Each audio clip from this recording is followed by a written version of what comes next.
Agora falar de um assunto que eu acho que é muito sério. Eu tenho certeza que você de casa tem porque muita gente tem, minha gente. E olha, você sabe o que é bruxismo? Hoje eu estou recebendo nosso especialista, Dr. Randy Marques. Ele vai estar tirando aqui todas as nossas dúvidas sobre este tema. Se você que está em casa tem dúvidas, quer saber o que é, como é que faz, eu estou com isso, estou com aquilo, olha, Randy, me diga aí como é que eu faço aí para melhorar. Manda pra gente sua pergunta, manda pra gente sua dúvida, tá certo? E aproveita que ele tá aqui pra tirar, tá bom? Olha, vamos embora, Randy, tudo bom? Seja bem-vindo, bom dia. Como está? Feriador, né? E você aqui não tá trabalhando hoje, mas né, tá aqui hoje com a gente. Vamos falar um pouquinho sobre o que seria o bruxismo. Explica um pouco pra gente o que é. Então, o bruxismo é uma condição clínica que envolve vários fatores.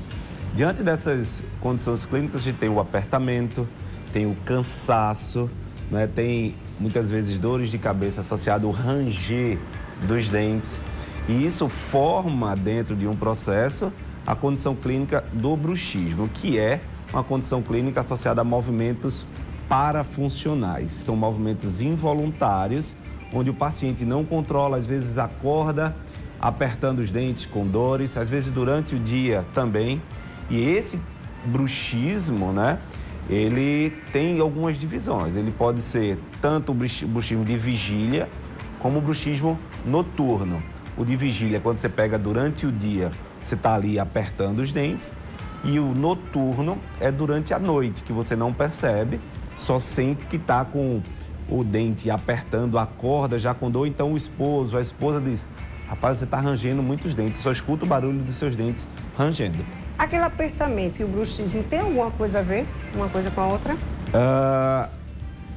São sinais, indícios que direcionam alertas para o bruxismo, mas ainda não é uma condição clínica de falar que é um bruxismo. Eu, como especialista, eu sou da área de fisioterapia.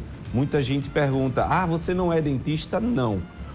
O bruxismo e o apertamento, ele se localiza na região oral, porém ele tem influências de outras áreas do corpo. Porque, por exemplo, o bruxismo é a ativação muscular de forma involuntária.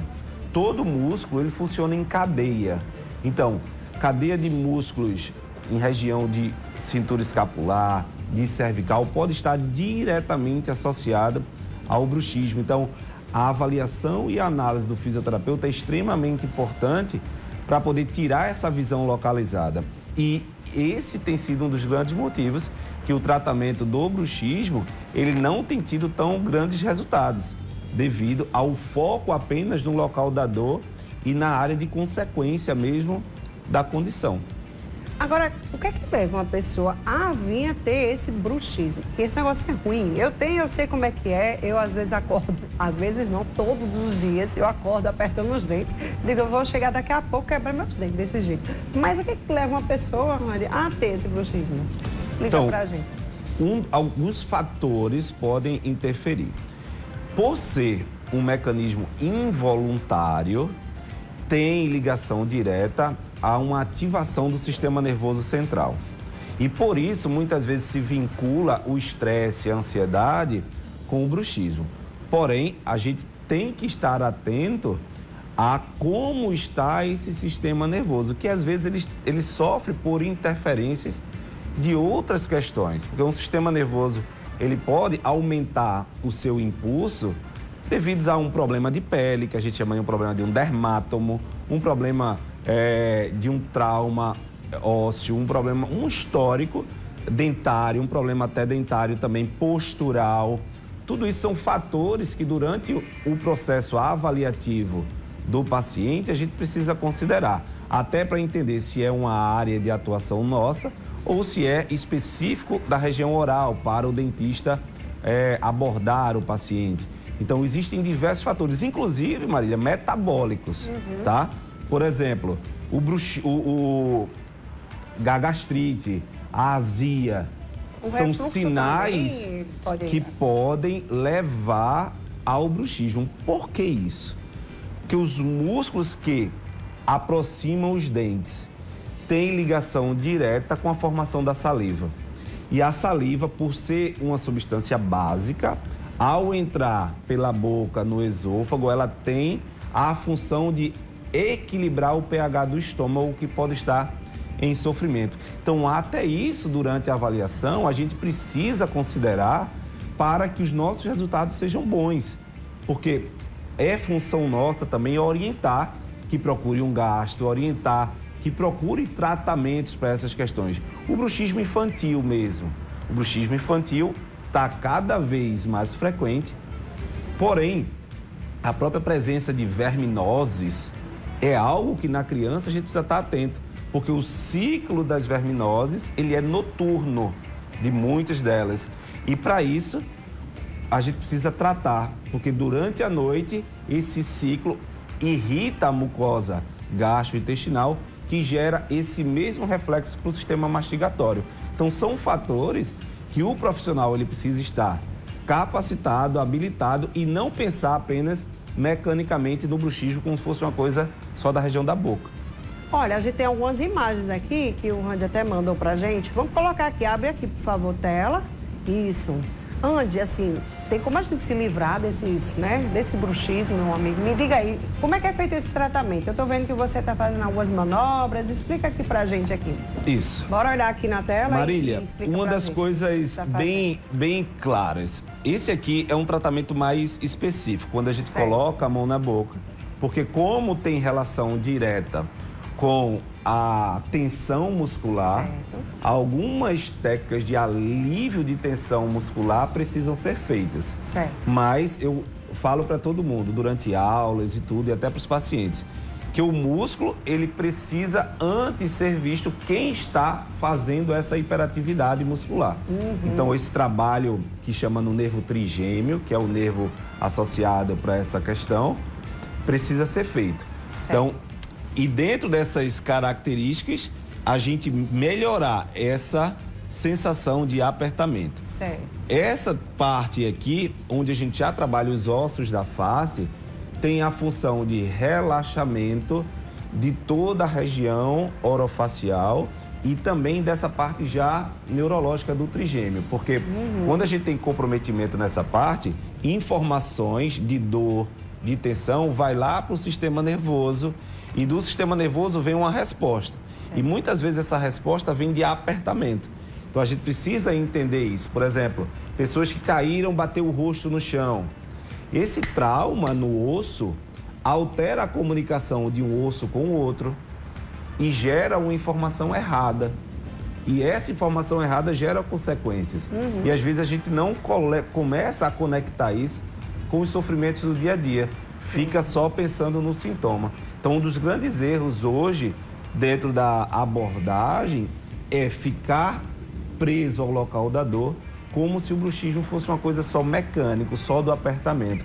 Mas existem fatores que a gente precisa ir fazendo um checklist na avaliação, se houve no histórico clínico do paciente, para que a gente possa, de fato, resolver. E aí sim, temos casos de melhoras absurdas, inclusive já no primeiro atendimento, porque a gente precisa encontrar a causa do problema. Ok. Vamos deixar aqui o nosso WhatsApp, tá, Dudinha? Para quem quiser tirar dúvidas, né? Manda pra gente aqui a sua pergunta, caso você tenha alguma dúvida, tá certo? Já fica aí, deixa aí, né? Tem alguém aí querendo fazer alguma pergunta? Se tiver, segura só um pouquinho. Deixa eu só te perguntar uma coisa. Existem tipos, né? Tipos de bruxismo ou graus de bruxismo? Então, o grande detalhe hoje do bruxismo é que ele pode ser noturno, que é aquela questão mais totalmente involuntária, mais relação à ansiedade do que vai acontecer no outro dia, as condições de vida associando muito ao sistema nervoso, muito mais fisiológico. E já o bruxismo durante o dia, ele é um bruxismo que ele tem uma relação de causa e consequência mais daquele momento. Por exemplo, você vai entrar no ar aqui na televisão, então, minutos antes você já está apertando. O noturno, você tem uma relação mais histórica, mais de querer prever o que vai acontecer futuro, querer estar nesse controle e muitas vezes eu costumo dizer remoendo coisas do passado. Que aí vai trazendo alterações e hiperatividades musculares. Do ponto de vista de desenvolvimento, essa região oral, eu faço sempre essa reflexão, é uma região de sobrevivência dos mamíferos. Então, um cachorro, quando está com raiva, ele aumenta a tensão. Então, do ponto de vista de desenvolvimento, isso aí é uma conversa muito mais científica, né, para o processo. Existe também essa relação de quando você está em perigo, aumentar essa atividade como se fosse uma forma de defesa, de mostrar força, de mostrar proteção. E isso também correlaciona diretamente com essa hiperatividade diante das dificuldades da vida. Então, tem todo um processo que a gente precisa fazer um diagnóstico diferencial do paciente para poder definir o tipo e direcionar, porque é uma condição clínica multiprofissional. Conseguimos resultados muito bons? Sim, mas se você não tiver associado a outros profissionais, muitas vezes até um psicólogo, um dentista, um fonoaudiólogo, para trabalhar todas essas perspectivas, o trabalho de longo prazo ele não surte tanto efeito. E aí eu costumo dizer, a minha missão com o paciente é a vida dele, devolver a vida, e não o bruxismo. Porque o bruxismo é apenas aquela condição pontual que, se bem tratada, vai ser resolvida. Maravilha. Bora colocar então, vamos colocar a primeira pergunta? Tem aqui pergunta... Bruxismo causa zumbido na cabeça? No ouvido, não? No ouvido, no ouvido tá na cabeça, né? Às vezes aqui, o paciente não tem... Tá tudo perto. Não tem clareza quanto a isso. Sim, Marília, uma das causas mais frequentes do zumbido somatosensorial, que é o zumbido somático sensorial de alterações músculo-esqueléticas que alteram a sensibilidade, é a DTM e as alterações no sistema mastigatório, tá? E o zumbido, de forma clássica, ele é a presença de sons, de percepção sem o estímulo sonoro. E o som é uma onda mecânica. Então, só para dar clareza, se o som é uma onda mecânica, toda vibração que acontecer de cervical para cima, se essa região não está anatomicamente favorável, pode vibrar de forma errada e chegar lá dentro, trazendo uma percepção de som como se fosse uma onda sonora, que também é mecânica, como uma onda de um movimento desse que eu estou fazendo. Então por isso que essas tensões desse sistema também passa muito facilmente para o ouvido. Também é bem próximo, né, gente? É bem próximo.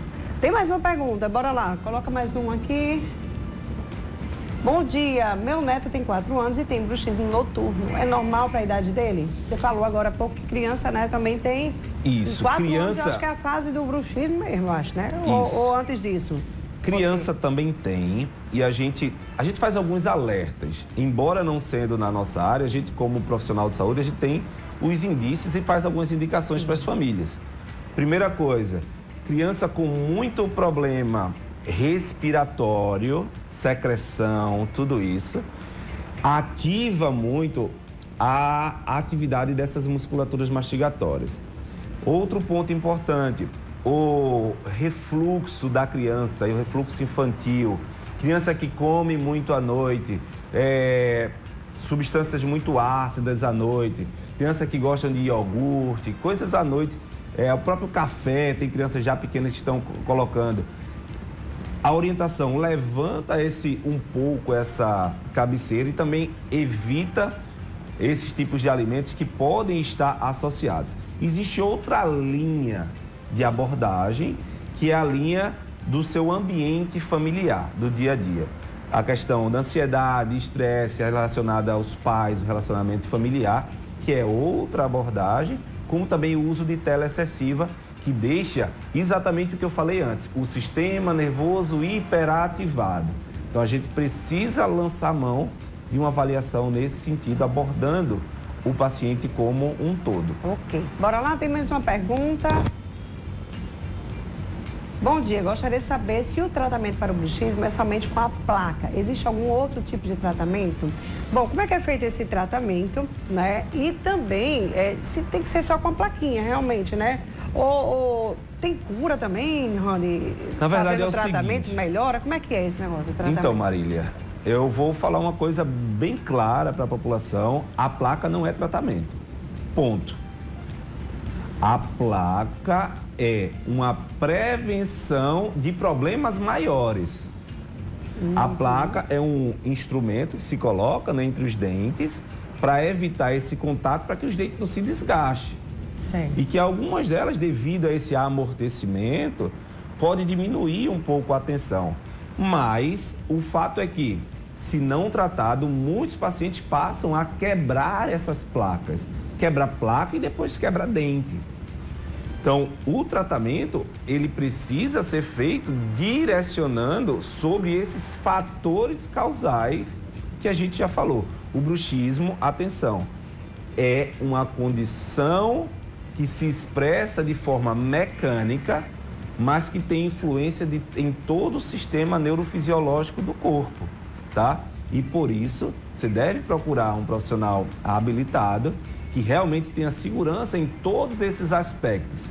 Se o foco para o tratamento do bruxismo for só orofacial, é um tratamento que tende a ser limitado, porque está tratando consequência, o apertamento como causa de algo que é muito mais sistêmico. Ok. Bora lá, tem mais uma pergunta?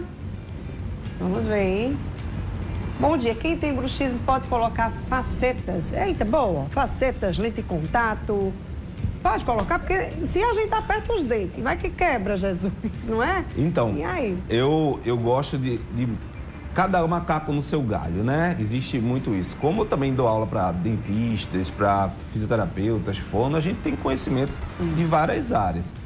Mas o fato é que, se você tem uma tendência grande ao bruxismo e vai aumentar o contato dentário, pode ser não tão indicado. É importante tratar antes. Agora, eu indico que você procure um dentista, um colega confiável que trabalhe com isso, que possa lhe orientar, né? Porque eles são os profissionais que estudam para isso, que trazem a melhor abordagem para essas questões. Agora, as facetas, elas têm uma tendência de melhorar a altura do dente, melhorar o sorriso. E aí eu já trago uma observação. Tudo isso fala muito sobre como está a nossa saúde oral. Às vezes a acidez da boca, a higiene oral não tão bem feita, gera a produção de saliva para poder equilibrar esse pH alterado, que é algo também que o próprio dentista ele vai falar bem para você e precisa orientar. Então esse asseio bucal vai diminuir essa hiperatividade, essa necessidade de salivação que tensiona muito esses músculos. Maravilha, viu? Quero agradecer a você aqui, Randy, pela participação. Obrigada. Quero deixar suas considerações finais para quem está aí sofrendo com esse bruxismo e está aí aperreado sem ter como tratar logo, às vezes não sabe, quer uma luz, né? Deixa para o pessoal de casa aí um recadinho. Então vou dar um recado geral, tanto para os profissionais que precisam considerar as outras áreas e solicitar uma avaliação de um colega, e também para os pacientes.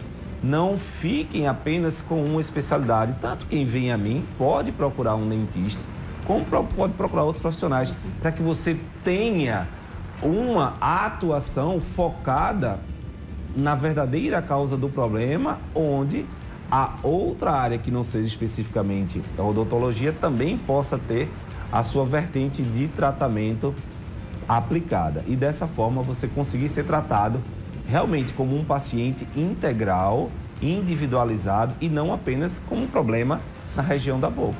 Maravilha, viu? Muito bom. Tá aí,